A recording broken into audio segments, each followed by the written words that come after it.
Cek tes, yuk kita mulai.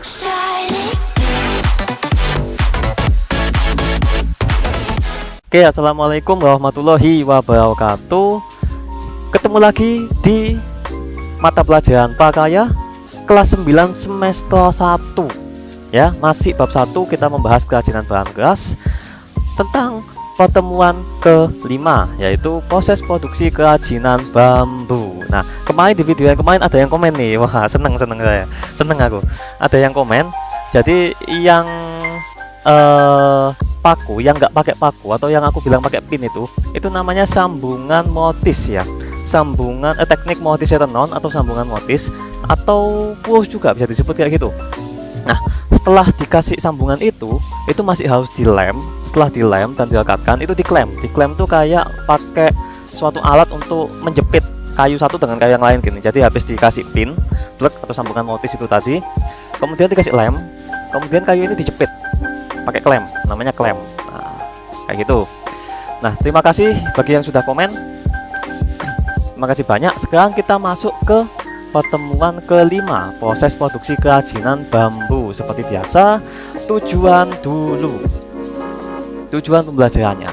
Nah, peserta didik kalian dapat menyebutkan berbagai bahan produksi kerajinan bambu dengan baik. Jadi di sini nggak ada banyak yang berubah dari yang kemarin. Kemarin kita bahas kayu, sekarang kita bahas bambu.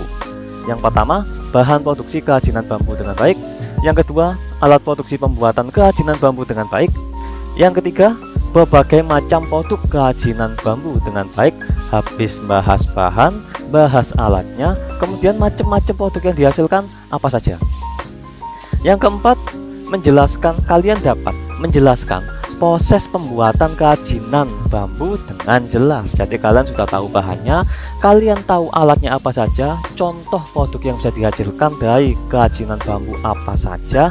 Kemudian kalian dapat menjelaskan gimana sih cara membuat kerajinan bambu dengan baik, dengan jelas. Nah, seperti itu. Kerajinan bambu dulu. Nah, kerajinan bambu. Apa sih kerajinan bambu itu? Kayak gini, kerajinan yang terbuat dari bambu. Bambu, kenapa kok bambu? Bambu merupakan bahan yang kuat, fleksibel, dan juga murah. Atau bisa disebut sebagai ganti atau alternatif pengganti kayu yang semakin lama semakin mahal ya, semakin langka juga. Contoh kayak kayu jati yang dimana harganya ya memang kayu jati itu kuat, tapi harganya itu mahal. Nah, alternatif penggantinya mungkin bisa kalian pakai bambu ini sebagai alternatif yang lain. Tergantung kalian mau membuatnya kayak gimana. Kalau kursi dari kayu jati udah pasti bagus, tapi bambu punya estetika tersendiri, punya keindahan tersendiri, kayak di gambar ini. Oke, kita lanjut di poin yang ketiga, yaitu dapat dijadikan produk kerajinan yang estetis dan berekonomi tinggi. Jadi maksudnya di sini si bambu ini nanti bisa memiliki keindahan tersendiri yang beda dengan kayu. Nah, kalian bisa menggunakan ini sebagai alternatif itu. Dan berekonomi tinggi ya, artinya harga jualnya pun juga tak kalah tinggi dengan kayu-kayu jati tadi. Tergantung bagaimana kalian mengolahnya. Kemudian kerajinan bambu ini yang pasti yang digunakan adalah jenis-jenis bambunya. Apa aja? Oh, ada banyak sekali. Tak kasih contoh di sini, tak kasih namanya aja ya. Ada bambu andong, ator, tali, talang, tutul, cendani, cengkorai, dan sebagainya. Ada banyak sekali jenis-jenis bambu, dan saya nggak bisa ngasih contoh gambarnya karena nyarinya aja belum tentu betul di Google ya. Kemarin saya coba cari di Google, jadi nggak bisa tak kasih contoh gambarnya kayak gimana. Nah, berikutnya, salah satu kota penghasil kerajinan bambu terbesar di Indonesia ada di Tasikmalaya, yaitu di Jawa Barat. Ini untuk pengetahuan umum saja. Kemudian teknik-teknik yang digunakan ada banyak. Salah satu contohnya yang paling sering dipakai adalah teknik anyaman dan teknik tempel atau teknik sambung. Bisa pakai lem, bisa pakai klem tadi, bisa pakai paku. Pakai paku takut pecah kali ya. Lebih banyak kayak pakai lem sebenarnya. Oke. Kemudian kita bahas bahannya. Nah, bahan produksi pembuatan kerajinan bahan bambu. Apa aja bahannya? Yang pasti berbagai jenis bambu. Contohnya kayak gini, saya nggak bisa ngasih tahu ini yang mana yang ator, mana yang talang, mana yang bambu kuning. Yang bambu kuning jelas warnanya kuning kayak di sini. Tapi beberapa nama jenis bambu yang ada di sini nggak bisa saya sebutkan satu-satu karena saya juga nggak hafal. Nyari di Google pun banyak yang berbeda pendapat ya. Ya, bagi yang tahu nanti bisa komen di bawah aja. Kemudian bahan selanjutnya ada lem kayu. Nah, seperti kayu pada umumnya, bambu juga memiliki tekstur yang tidak jauh berbeda. Ya berbeda, tapi tidak berbeda banget dari kayu. Jadi lem kayu ini masih bisa digunakan. Kemudian ada cat bambu. Atau di sini gambarnya saya pakai yang cat kayu juga bisa, karena seperti tadi bambu dan kayu tidak terlalu jauh berbeda teksturnya, jadi menggunakan cat bambu pun juga bisa kalau kalian mau mewarnai bambu, kerajinan bambu yang telah kalian buat. Atau mungkin kalian tidak mau tekstur dari bambu ini ketutupan oleh cat, mending pakai pelito bambu atau pelito kayu juga bisa.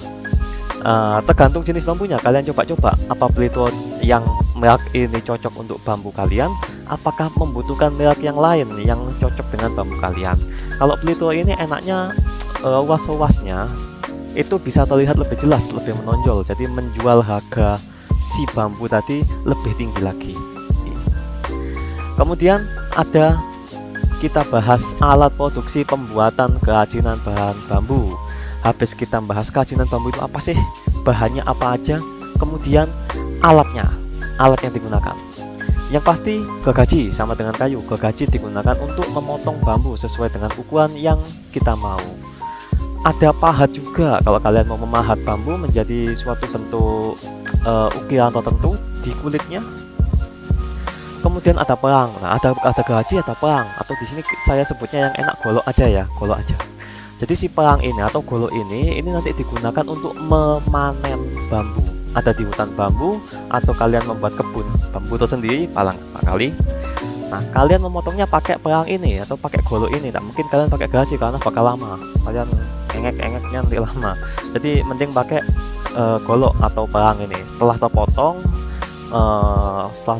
gede panjang itu, baru kalian potong lagi sesuai dengan ukuran yang kalian inginkan menggunakan gergaji, karena gergaji lebih akurat daripada perang. Ada lagi palu ya, kalian tahu fungsinya palu untuk apa.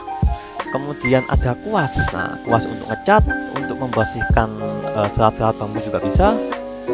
Ada pisau laut atau alat seraut bambu, jadi bambunya bisa disaut. Bisa menggunakan tang juga kalau kalian membutuhkan bantuan untuk memegang sesuatu atau melipat sesuatu. Ada meteran untuk mengukur panjang dari bambu sesuai dengan keinginan kalian. Kalian mau membuat kerajinan apa? Kalian mau membuat kursi dari bambu? Apa tempat meja dari bambu? Ukur dengan baik.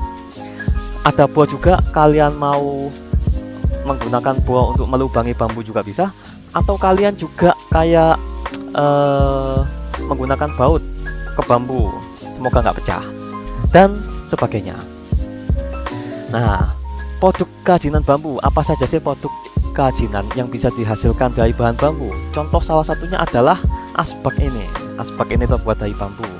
Ada lagi kayak semacam hiasan gantung di sini ya, ada hiasan gantung. Kemudian ada berbagai macam tas atau wadah di sini. Yang ini campurannya sepertinya dengan rotan juga beberapa. Dan ada hiasan meja dari bambu, entah digunakan untuk lampu atau digunakan untuk yang lain. Nah, proses pembuatan kerajinan bambu, kalian sudah tahu bahannya apa, alatnya gimana, kemudian contoh produk yang dihasilkan apa saja. Kita bahas bagaimana proses pembuatannya. Yang pertama, kita memilih bambu dulu. Gimana sih cara memilih bambu dengan baik? Nah, yang pertama, pilih bambu yang nggak terlalu muda dan nggak terlalu tua. Kenapa? Kalau terlalu muda nanti mudah pecah ya. Kalau terlalu tua juga kurang lebih hampir sama. Jadi kalau terlalu tua mudah retak. Jadi pilih yang tengah-tengah aja, dimana bambu itu masih kuat. Kemudian sehabis ditebang, kalian potong sepanjang 2-3 ruas. Jadi entah ruasnya seberapa, kalian potong 2-3 ruas, tergantung apa yang kalian butuhkan. Setelah dipotong, setelah ditebang, kalian simpan di tempat yang sejuk dan ditegakkan. Jadi tegakkan gini ya, tegakkan gini. Kalian tahu di tempat yang sejuk, diamkan hingga 5-6 hari. Jadi tegakkan, jajal-jajal gini aja, diamkan hingga 5-6 hari. Kemudian pilih bambu yang luas paling panjang. Jadi pilih yang luasnya paling panjang, agak mudah dibentuk. Tergantung apa yang kalian buat. Kalau kalian mau membuat kursi ya pasti luasnya ada banyak kan ya. Kalau kalian mau membuat kayak tempat pensil, mungkin pilih yang panjang, kemudian kalian ambil tengah-tengahnya. Atau kalau mau kalian tonjolkan luasnya, kalian bisa potong di antara luas itu, luas satu dengan luas yang lain, jadi luasnya ini kelihatan. Nah, tak kasih contoh cara pembuatan, proses pembuatan kopiah dari bambu. Ini saya ambil dari buku paket, kalian bisa lihat di buku paket juga biar lebih jelas. Yang pertama, pilih bambunya, kemudian kalian potong. Kalian buat iatan atau sayatan, pokoknya potong kecil-kecil. Bambu iatan itu nanti ukurannya sekitar 0,3 cm sampai 1,5 cm ya, tipis-tipis saja. Kemudian kalian anyam seperti gambar di sini, anyamnya menyilang aja. Kemudian selipkan bambu yang disayat tadi yang sudah diberi warna yang lainnya ke bagian tengah segi 6. Jadi kalau kalian lihat di sini, ini kan lihat segi 6-nya dulu, habis itu nanti di sini dikasih lagi. Nah, di dalamnya. Kemudian potong membentuk persegi panjang buat jadikan sisi kopiah ini. Nanti akan disambung entah di sini atau di belakang. Nah, dan buat lagi potongan oval untuk bagian atasnya ini. Nah, buat oval yang di sini. Buat oval ini kemudian kalian tempel. Setelah itu kalian kasih hiasan di pinggirnya.